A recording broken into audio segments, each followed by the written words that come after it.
Neverness to Everness is a new gacha open world type game that a lot of people have been playing as of recent. The thing that separates it from any other gacha game is the fact that you can kind of free roam in a sort of GTA style world, if you know what I mean. Essentially, think of this game as an anime GTA game. And for the most part, a lot of people have been enjoying this game a lot and have positive things to say about it. Like how the visuals and the graphics are stunning, how the combat is pretty entertaining to do. In its first few days, it has been very successful, generating over $14 million in revenue. And I mean, that's what happens when you release a gacha game essentially. I mean, surprisingly enough, the game also has some sort of a Porsche collab confirmed, which is a bit interesting. However, the game has been recently under fire because of a certain situation. You see, recently the developers of the game, before the game got released, had an interview where they had to address the situation regarding alleged AI usage in the game, where they clearly stated that they will never use AI for stuff like assets and character portraits, and that they will only use AI to do test atmospheric renderings, and everything will be later created by the actual developers. However, the game is now out and people have noticed that there is generative AI almost everywhere in the game, and it's actually really bad. One of the more popular and blatant examples of generative AI is that there was this poster promoting some sort of a movie with a boy and a girl in it, and people were saying that it looked familiar as if it was from somewhere else, and they actually realized that the boy and girl showing in that poster were from the very popular anime movie Wuthering With You, which I think you've maybe heard of it, but they've literally just stolen this picture and just slapped a random background to it. Not only that, apparently they're also using AI to generate trailers for these movies as well. As you can see right here, this is allegedly the generated AI trailer that people have been noticing a lot, and apparently this video has also appeared in the beta version of the game, and people have complained about it being there and that they want it to be removed and replaced with something else that isn't generative AI. But despite that, the developers apparently just never removed it. Not only that, but there's also people saying that this video right here that I'm showing you is also generated with AI, which is another video that shows up of some sort of animation action type style trailer for something that people have been calling blatantly generative AI. And the same can be said about this scene right here that I will show you, but people are saying that this scene is like the most blatant example of all of the videos that have been shown so far.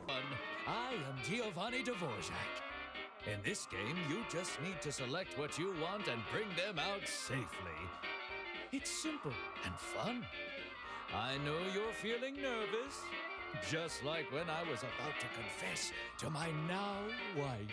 Other than that, there's also apparently posters in the game that are generated with AI that a lot of people are just saying that it's lazy and it feels pretty slop. And people are simply not happy about this, especially with how generative AI has been received recently on the internet. People have been even uninstalling the game due to this reason and simply don't want to support a studio that uses this type of technology. The same person has also stated that they would rather play something like Honkai Star Rail or Enfield rather than play this because of the generative AI slop. However, there's also some people stating that it's kind of ironic to delete this game because of AI, because apparently games like Star Rail have been using AI. I've been trying to search about this and apparently it is kind of true. GameRant has posted about this, stating that Hoyoverse has used AI, particularly for Honkai Star Rail characters, in the facial appearance and behavior patterns rather than just generative AI. Unfortunately, the usage of generative AI in recent gaming has been growing exponentially, unfortunately, and there are some good and bad examples. Of course, the more bad examples would be something like Call of Duty Black Ops 7 and Battlefield 6 that literally have generative AI pictures or stickers that are literally under Battle Pass. The more popular example that was sort of good was Clear Obscure Expedition 33 example, where they used generative AI for certain places to see how things will look, and then later on replace the generative AI art with art drawn from actual artists. The scandal was that they forgot one certain place where they had a placeholder with generative AI, but of course that later on got fixed. Me personally, however, I'm usually against using generative AI. I do think that it's a bit lazy from companies to do something like that, and it's also bad for the artist because it quite literally steals the art and just slaps things together as if it's something new. And I hope that games like Neverness to Everness do listen to their audience and actually replace this generative AI art with actual art from artists, because it does seem that they do have the talent to do that, because the game so far has been really well received, and from the numbers we can see that they they do clearly have the budget to do something like that, so it would be a bit disappointing to see them just use the generative AI approach and be lazy with stuff like that when they already have the funding. The game does look pretty entertaining, but they really don't need to cut corners like this for art. And well, if you're simply not a fan of this, then I guess we can wait for something like Ananta, for example, to release, which has some sort of a similar feeling to an anime style GTA type game. But yeah, that seems to be the entire situation. Do let me know what you think down in the comments, and I'll see you in the next video.